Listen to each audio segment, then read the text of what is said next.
Wij mensen denken dat we alles kunnen controleren, maar de natuur gaat toch in heel veel opzichten zijn eigen gang. Ja.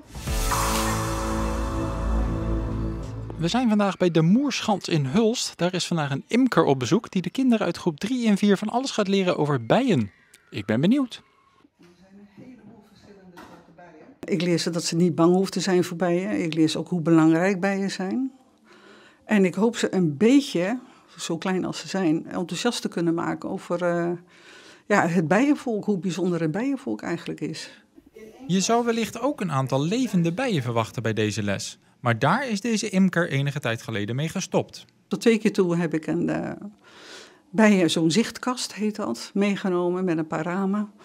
Nou, ik heb met een tussenpoze van een jaar dus ook meegemaakt dat de koningin afgestoken werd nadat ik de ramen weer teruggezet heb. Ja.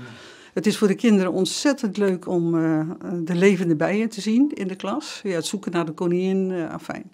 Dat zijn allemaal van die mooie exercities. Maar na die ervaring heb ik gezegd, nee, dan ga ik met veel materiaal werken. Ik neem geen levende bijen meer mee. Nee, want dan komt er een andere geur, krijgt de koningin dan? Waarschijnlijk, maar goed, daar kan ik naar gissen, maar ik denk dat het een good guess is. De koningin heeft waarschijnlijk onderweg dan een andere geur opgepakt. Die wordt teruggezet en ze wordt niet meer herkend en afgestoken, zoals het heet. De leerlingen stelden veel vragen en waren erg geïnteresseerd. Maar wat hebben ze nou geleerd? We hebben heel veel over bijen geleerd hoe goed ze zijn voor de natuur. Dat je niet bang moet zijn.